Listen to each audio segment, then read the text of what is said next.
in continuation for exercise 5.3 5.3 exercise का continuation. हमारे 9 question तक तो हो गए थे, अब 10th क्वेश्चन अपन कर रहे हैं, ठीक है। Show that A1, A2, A3 and so on AN, और इसको फर्दर आगे भी बढ़ा सकते हैं, ऐसा नहीं कि लिमिटेशन है, नो, AN को बढ़ा सकते हैं, AN + 1 और so on, forms an AP where AN is defined as below concept AN is equal to 3 + 4n, और सेकेंड सब पार्ट दिया हुआ है AN is equal to 9 - 5।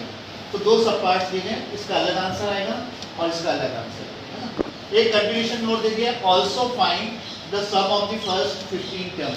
अगर हमारे पास AP आ जाएगी, डेफिनेटली कोई भी टर्म, चाहे 16वां टर्म हो, चाहे 10वां हो, चाहे 15 हो, कोई भी टर्म को हम क्या कर सकते हैं, इसका सम निकाल सकते हैं। पर पहले हम AP तो बनाए, AP बनाने के लिए क्या है, हम जो ये आपके पास देखो AN is equal to 3 + 4n, equation actually ये जो स्टेटमेंट दिया गया है इसमें n की अलग अलग वैल्यूज हम लेंगे, n रखेंगे 1 2 3, 0 मत रखना, 1 2 3, हमेशा याद रखना नेचुरल नंबर लेके चलना, 1 से स्टार्ट करना।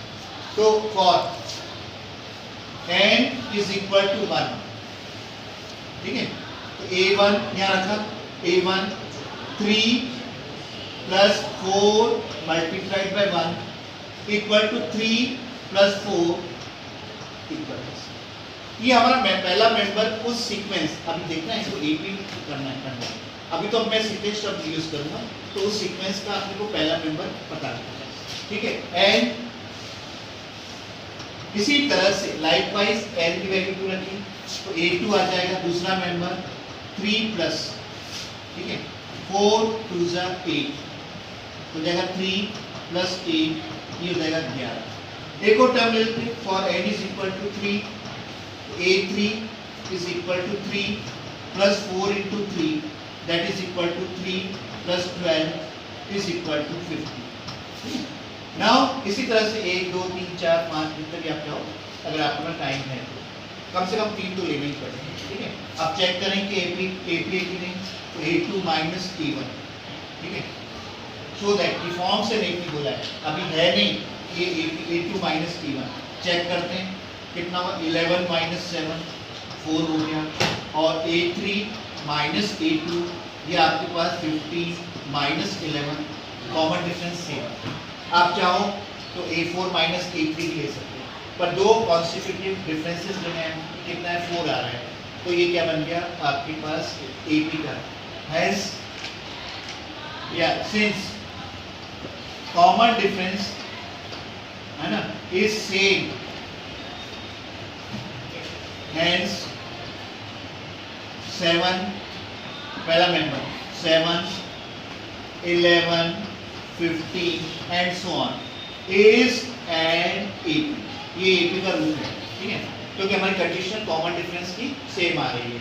अब अपन क्या करेंगे, इसमें sum also find the sum of the first 15।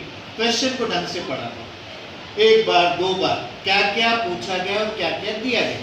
हमसे पूछा गया शुरू के 15 टर्म्स हैं, उसका क्या करना है, सम निकालना है, तो Sn है ना, तो Sn is equal to n/2 2a + n - 1a, ठीक है, ये आपके पास फॉर्मूला है, ठीक।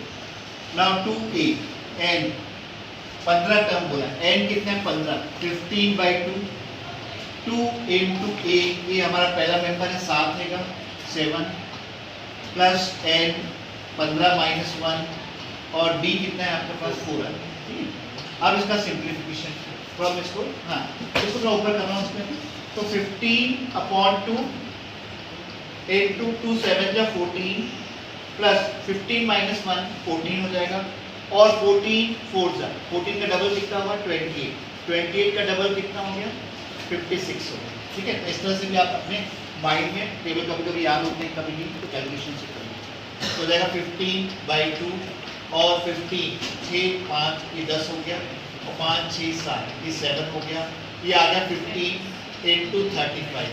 क्यों, अब उसको काट सकते हैं, है ना, बाइनोमियल होता तो नहीं काटते हैं, बाइनोमियल होता है यहाँ पे, तो ये आपके पास 2 35 जब ये आपके पास हो गया 35 into 15 किया, 5 5 जा 25, 5 3 15 and 2 17 into, तो ये आपके पास हो जाएगा 5 2 3 4 5, तो ये आ जाएगा 520।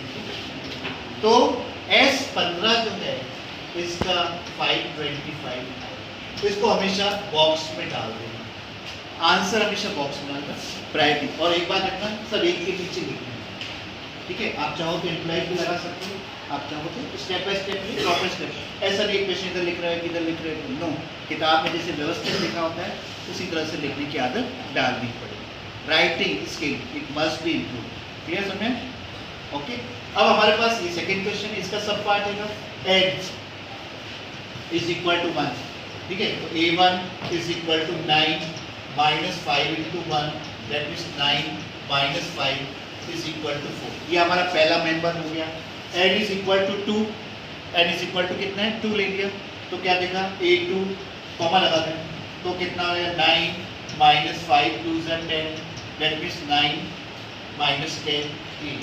ये डिक्रीजिंग है, ये इंक्रीजिंग थी, अब ये घट रहा है, 4 से सीधा -1 आ गया, तो d माइनस में आएगा, ध्यान रखना। तो n 3 रखा, तो 3 is equal to a3 9 minus 5 3 that is equal to 9 minus 15, ये आपके पास -6 है। तो 4 a2 minus a1 is equal to -1 -4, ये -5 हो गया। a3 minus a2 -6 plus minus of -1 that means -6 plus 1 that is equal to -। तो कॉमन डिफरेंस जो कि common difference CD is same as हमारे पास टर्म थे 4, पहला मेंबर, फिर दूसरा मेंबर, तीसरा मेंबर, ये आपके पास AP का रूप ले लिया है। अब SN है ना, is an AP, is an AP।